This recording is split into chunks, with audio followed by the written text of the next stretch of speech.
Hello मेरे प्यारे learners. आज हम आपके साथ क्लास 6 का मल्हार एनसीईआरटी की बुक हिंदी का चैप्टर पहली बूंद डिस्कस करेंगे। चलो आज इसके साथ आपकी एक्सप्लेनेशन करते हैं। पहली बूंद। वह पावस का प्रथम दिवस जब पहली बूंद धरा पर आई, अंकुर फूट पड़ा धरती से, नव जीवन की ले अंगड़ाई।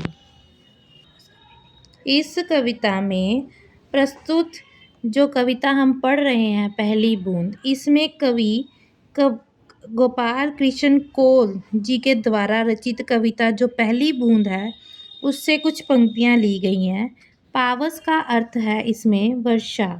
वर्षा ऋतु के आने पर धरती में आए पवित्र के परिवर्तन के सौंदर्य का वर्णन किया गया है कि जब बारिश आती है तो हमारी धरती पर कौन सी नई महक, नया सुंदरता हम देखते हैं, उसके बारे में डिस्कस किया गया है।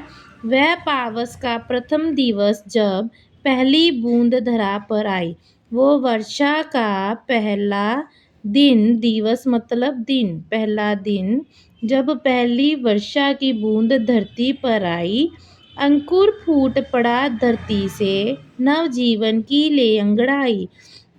जब बारिश की पहली बूंद धरती पर गिरती है तब बीज पुंगरते हैं, फूटते हैं, ताकि वो एक नए जीवन में, नए जिंदगी की अंगड़ाइयों में आ सके। मतलब जो बीज है वो पौधे से पेड़ बनने की जीवन की लीला में जा सके।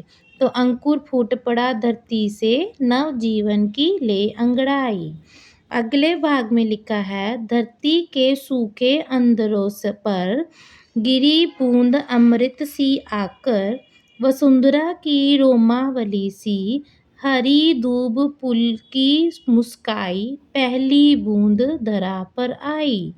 इसमें कवि कह रहा है कि धरती के सूखे होंठों, अधरों क्या है यहाँ पे, होंठ, सूखे होंठों पर बारिश की बूंद अमृत के समान गिरी, मानो वर्षा होने से बेजान और सूखी पड़ी धरती को नया जीवन ही मिल गया हो। धरती रूपी सुंदरी के रोमों की पंक्ति की तरह हरी घास भी मुस्काने लगी। यहाँ पे हरी दूब मतलब हरी घास, और खुशियाँ से भर उठी। पहली बूंद कुछ इस तरह पर धरती पर आई जिसका खूबसूरत एहसास और परिणाम धरती को मिला। अगला भाग है, आसमान के में उड़ता सागर, लगा बिजलियों के स्वर्णीय पर। स्वर्णिम यहाँ पर चमक को बोला गया, सोने जैसी चमक। बजा नगाड़े जगा रहे हैं बादल धरती की तरुणाई, पहली बूंद धरा पर आई। इसमें कवि कह रहा है कि आसमान में जल रूपी बादलों में बिजली चमक रही है, जैसे सागर बिजलियों के सुनहरे पंख लगाकर आसमान में उड़ रहा हो। बादलों की गरज, नगाड़ों जगा रहे हैं, गरजना, बादल गर्जन जिसको हम बोलते हैं, गरजन, ठीक है। बादलों की गर्जन सुनकर ऐसा आभास होता है कि वह नगाड़े बजा बजा कर धरती की यौवनता, मतलब धरती की नई जोशी को जगा रहे हों।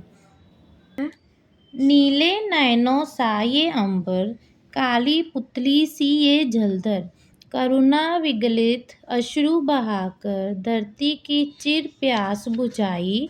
इसमें हमें कवि कह रहा है कि नीला नयन सा ये अंबर मतलब नीली आंखों के समान, और काली पुतली मतलब काले बादल उन नीली नीली आंखों की काली पुतली के समान है, जैसे बादल धरती के दुखों से दुखित होकर वर्षा ऋतु आंसू बहा रहा हो। अश्रु का मतलब यहाँ पर क्या है, आंसू। धरती की चिर प्यास बुझाई, इस प्रकार धरती की प्यास बुझ जाती है। वर्षा होती है तो धरती की प्यास बुझ जाती है। बूढ़ी धरती शस्य श्यामला बनने को फिर से ललचाई, पहली बूंद धरा पर आई। वर्षा का प्रेम पाकर धरती के मन में फिर से हरा भरा होने की इच्छा जाग उठी है। इस यहाँ पर शस्य श्यामला का मतलब है हरे भरा होना। पहली बूंद इस तरह धरती पर आई जिसका खूबसूरत एहसास और परिणाम धरती को मिला। आई होप आपको ये वीडियो इसमें जो मैंने एक्सप्लेन किया समझ आया होगा। वीडियो को लाइक और शेयर करना ना भूलें। Thank you.